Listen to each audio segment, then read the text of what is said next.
ഇന്ന് നമുക്ക് super tasty ഒരു വെജ് മോമോസ് ഉണ്ടാക്കിയാലോ. പച്ചക്കറി ഇഷ്ടപ്പെടാത്തവർക്ക് വരെ നല്ല ടേസ്റ്റിൽ കഴിക്കാൻ പറ്റുന്ന ഒരു മോമോസാണിത്. അപ്പോൾ നമുക്ക് ഉണ്ടാക്കിയാലോ.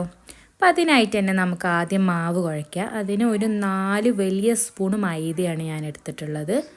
അതിലേക്ക് കുറച്ച് ഓയിൽ, ഒരു 2-3 ടേബിൾ സ്പൂൺ ഓയിലും പിന്നെ ആവശ്യത്തിന് ഉപ്പും ഇട്ടിട്ട് നമുക്ക് നല്ലതുപോലെ ഒന്ന് കുഴച്ചെടുക്കാം. ചപ്പാത്തീൻ്റെയോ അല്ലെങ്കിൽ പൂരീൻ്റെയോ ഒക്കെ ആ ഒരു പരുവത്തിൽ കുറച്ച് സോഫ്റ്റായിട്ട് നമുക്കിത് നല്ലോണം കുഴച്ചെടുക്കാം.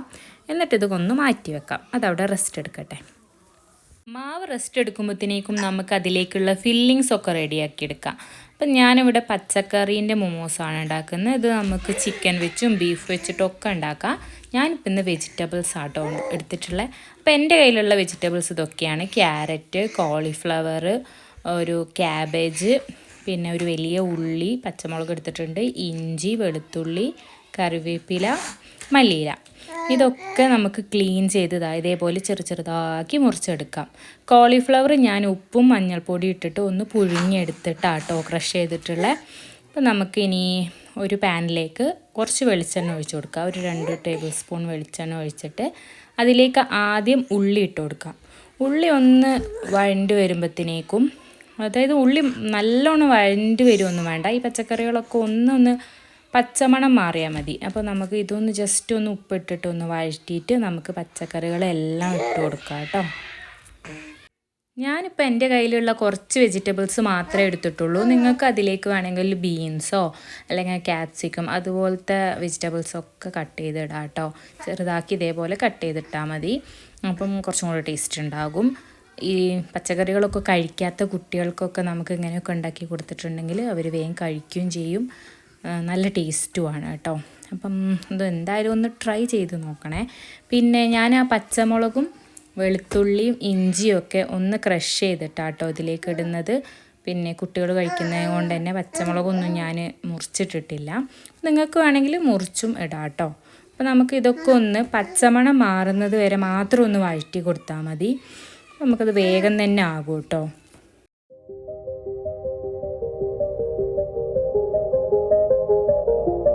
പിന്നെ നമുക്കിതിലേക്ക് കുറച്ച് പൊടികളാണ് ഇടേണ്ടത്. അപ്പോൾ അതിനായിട്ട് ഞാൻ ഒരു 1/2 ടീസ്പൂൺ ഗരം മസാലയും ഒരു 3/4 ടീസ്പൂൺ കുരുമുളക് പൊടിയാണ് കേട്ടോ ഇട്ടിട്ടുള്ളത്. ഉപ്പ് നമ്മൾ നേരത്തെ ഇട്ടു, കുറവുണ്ടെങ്കിൽ മാത്രം കുറച്ചും കൂടി ഇട്ട് കൊടുക്കാം. ഇത് രണ്ടും മാത്രം മതി പൊടികളായിട്ട്, കൂടുതൽ നമ്മൾ സ്പൈസി ആക്കുന്നില്ല, അതുകൊണ്ട് തന്നെ ഇത്ര പൊടികൾ മാത്രം മതി. അപ്പോൾ ഇതും കൂടെ ചേർത്തിട്ട് നമുക്കൊന്ന് ഇളക്കി കൊടുക്കാം. ഇനി നമുക്ക് നേരത്തെ റെസ്റ്റ് ചെയ്യാൻ വേണ്ടി എടുത്ത് വെച്ചിട്ടുള്ള മാവ് ഇങ്ങോട്ട് എടുത്തിട്ട് നമുക്ക് 2 ബോളുകളാക്കി എടുക്കാം. അതിൽ ഒരു ബോൾ നമുക്ക് ഒന്നും കൂടി ഒന്ന് കൗണ്ടർ ടോപ്പിലിട്ടിട്ട് ഒന്നൊന്ന് കുഴച്ചെടുക്കാം. ഇനി നമുക്കത് കുറച്ച് പൊടി ഇട്ടിട്ട് നല്ലോണം പരത്തിയെടുക്കാം കേട്ടോ. കുറച്ച് തിന്നായിട്ട് തന്നെ പരത്തിയെടുക്കാം. പരത്തിയ മാവിനെ നമുക്കൊന്ന് റൗണ്ടിൽ കട്ട് ചെയ്തെടുക്കാം. അപ്പോൾ നിങ്ങൾ അതിൽ എന്തെങ്കിലും മൂടിയോ കട്ട് ചെയ്യാനുള്ള എന്തെങ്കിലുമൊക്കെ ഉണ്ടെങ്കിൽ അത് വെച്ചിട്ട് റൗണ്ടായിട്ട് തന്നെ നമുക്കൊന്ന് കട്ട് ചെയ്തെടുക്കാം. എൻ്റെ കയ്യിലിപ്പോൾ ഇതേപോലത്തെ ഒരു മൂടിയാണുള്ളത്, അപ്പോൾ ഞാൻ അത് വെച്ചിട്ടാട്ടോ കട്ട് ചെയ്യുന്നത്. നിങ്ങളുടെ കയ്യിൽ എന്താണോ ഉള്ളത് അത് വെച്ചിട്ട് കട്ട് ചെയ്തെടുക്കാം.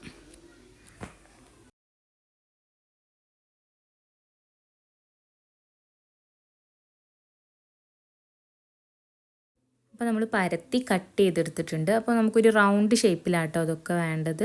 അപ്പോൾ ഇനി നമ്മൾ കട്ട് ചെയ്ത് വെച്ചിട്ടുള്ള ഓരോ മാവിലും നമുക്ക് ഫില്ലിങ്സ് ചെയ്ത് കൊടുക്കാം. കുറച്ചീച്ച് ഇട്ട് കൊടുത്താൽ മതി, എന്നാലേ നമുക്ക് മുകളിൽ ഇങ്ങനെ മൊമോസിൻ്റെ ഒരു ഷേപ്പ് ആക്കാൻ പറ്റുള്ളൂ. ഞാനാക്കിയത് ഇപ്പോൾ മൊമോസിൻ്റെ ഷേപ്പാണെന്നൊന്നും എനിക്ക് മനസ്സിലാവുന്നില്ല, ഏകദേശം ആ ഒരു ഷേപ്പിൽ. നിങ്ങൾക്ക് നല്ലതുപോലെ ഉണ്ടാക്കാൻ അറിയെങ്കിൽ അതുപോലെ ചെയ്തോട്ടോ. ഇല്ലെങ്കിൽ ഇതേപോലെ മുകളിൽ ഇങ്ങനെ എല്ലാം കൂടെ കൂട്ടി പിടിച്ചിട്ട് നമുക്കൊരു കിഴി പോലെ അങ്ങാക്കി കൊടുക്കാം.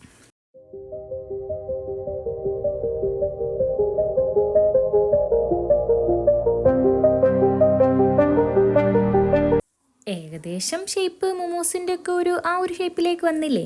ഷേപ്പിലൊന്നുമല്ലല്ലോ കാര്യം, ടേസ്റ്റിലാണ് കാര്യം. അപ്പോൾ നമുക്ക് ബാക്കിയുള്ളതും കൂടി അതേപോലെ പരത്തി റൗണ്ടിൽ കട്ട് ചെയ്തിട്ട് ഫില്ലിങ്സ് ചെയ്തെടുക്കാം കേട്ടോ.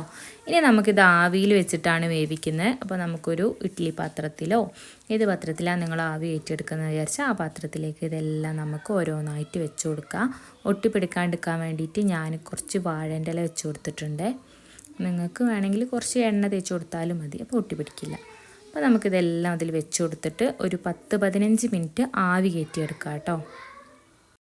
അപ്പോൾ ഏകദേശം ഒരു 15 മിനിറ്റൊക്കെ ആയിട്ടുണ്ട്. അപ്പം നമ്മളുടെ സംഭവം ഇവിടെ റെഡിയാണ്. നല്ല ടേസ്റ്റാണ്. വെജിറ്റബിൾസ് കഴിക്കാത്തവർക്ക് വരെ നല്ല ഇഷ്ടപ്പെടുന്ന ഒരു ടേസ്റ്റാണ് കേട്ടോ. നമുക്ക് ടൊമാറ്റോ സോസോ ഇല്ലെങ്കിൽ ഇതിൻ്റെ തന്നെ ഒരു ചട്നി ഉണ്ട്, അത് നമ്മൾ അടുത്ത പ്രാവശ്യം ഉണ്ടാക്കുന്നതാണ്. അപ്പം അതും ചേർത്തിട്ട് കഴിക്കാനും നല്ല ടേസ്റ്റാണ്. ഇല്ലെങ്കിൽ ടൊമാറ്റോ സോസ് വെച്ചിട്ടോ അല്ലെങ്കിൽ വെറുതെ കഴിക്കാനും നല്ല ടേസ്റ്റാണ്. അപ്പോൾ എല്ലാവരും എന്തായാലും ഒന്ന് ട്രൈ ചെയ്ത് നോക്കണം. ഈ വെജിറ്റബിൾസ് ഒന്നും ഇഷ്ടമില്ലാത്ത മക്കൾക്കൊക്കെ നമുക്ക് ഇത് ഇടയ്ക്കൊക്കെ ഒന്ന് ഉണ്ടാക്കി കൊടുക്കാം. നല്ല ഹെൽത്തിയാണ്. ഹെൽത്തി മാത്രമല്ല കേട്ടോ, കാണാനും കഴിക്കാനും അടിപൊളി ടേസ്റ്റുമാണ്. അപ്പോൾ എല്ലാവരും ഉണ്ടാക്കി നോക്കുക.